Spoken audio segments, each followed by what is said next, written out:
If you're looking to improve your footwork to your forehand corner, this is the video to watch. We're going to show you 3 different ways in how to get to your forehand corner.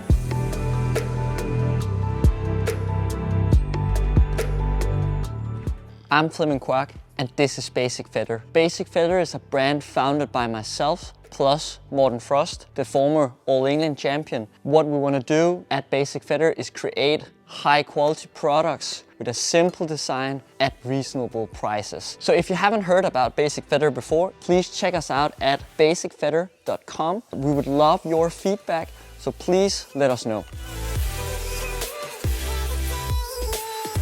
So the first footwork we're going to show you is the scissor jump. So I want to take you through the scissor jump and every step you need to be able to make this one. I would say there are 3 steps actually. The first one is of course always the split jump, so we're able to do the timing depending where the shuttle is coming.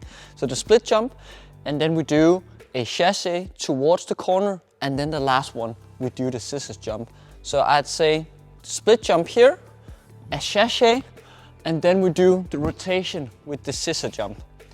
So as you might notice here, when I land on my scissor jump, I land with my left foot first because I'm a right-hander. The reason I want to do that is so I land with my left and then right. Now I'm slightly exaggerating, but that's of course the purpose, so you are able to see the difference. I want to land on my left and right. And as you can see, my body is already moving towards the net. So depending of course what shuttle I play, I'm already moving inwards.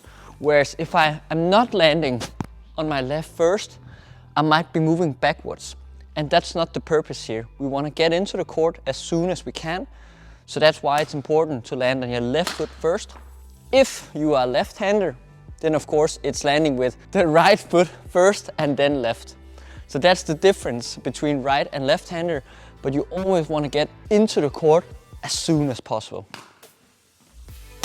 So when is it that you should use the scissor jump? I would say it's when you have the most time to move to your forehand corner, because you need to do the rotation, and it's a little bit more difficult to do the rotation on the forehand side compared to the backhand side. So that's when perhaps the lift from your opponent is a bit higher and you have the time to move to the corner, get under the shuttle and then jump up to do the scissor jump. So as a rule of thumb, when you have the most time, but do it whenever possible, because it's going to help you move forward after you've done whatever shot you've done from your forehand corner.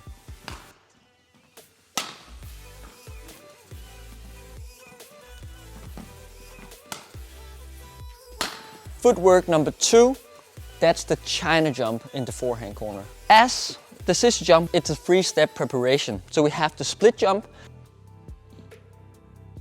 again the chassé, so we are able to time it, and then the last one, which is the China jump.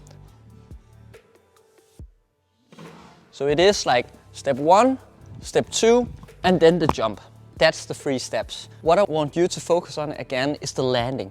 So when you land on your right first and then your left, because then you're moving inwards instead of backwards. If I land on my left first, I would say it looks like this, and you can see I'm moving that way and not towards the net.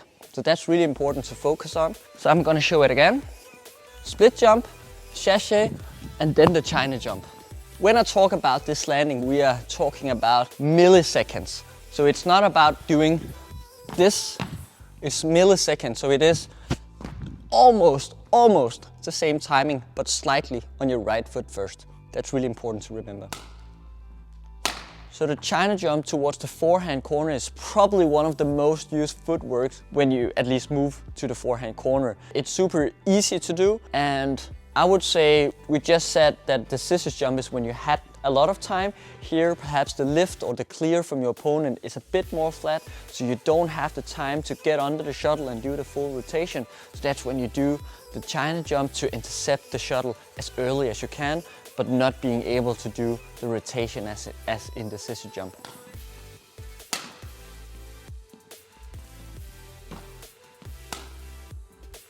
Footwork number 3, that's the late forehand corner, how to get to that one. As with the other 2 footworks, I'd start with the split jump. Again, for the timing, is it super deep or where is the shuttle coming, I use the split jump to adjust towards that. So the first one is the split jump. Then I like to use my left foot and move it behind me. So I'm doing like a crossover, but being behind, not forward. That's how I prefer it. There might be other opinions. Figure out what works best for you. I'm not saying that you can't cross over in the front. I just like to do it in the back instead. So that's step number 2. Step 1, step 2, and then you use your left foot to push towards the corner and hit the shuttle. So that is 1, 2, and 3. So that's the steps. If you notice my landing here, when I land, my foot is actually pointing slightly towards the corner and not this way, because that puts a lot of pressure on my knees and on my ankles, and I want to avoid that because of injuries. So I want my foot to point slightly towards that direction, and then I'm able to push backwards into the court again. So I'm just going to show you it again. 1, 2, 3, and then you come back. So we just went through 2 offensive options, the scissor jump and the China jump. This one, the late forehand corner, is when our opponent has put us in a lot of pressure, so we're not able to get into an offensive position. Now we have to move towards it as a defensive player. So now we've shown you 3 different ways of getting to your forehand corner, 2 offensive and 1 defensive. So I can't really tell you when to use what. We have tried to illustrate it. The scissor jump is when you have the most time, the China jump is, let's say, the medium, and the late forehand is when you're in defensive position. So that's kind of like a 3-step. You need to go on court and practice a lot, practice each of these exercises, because they will all be super valuable for you.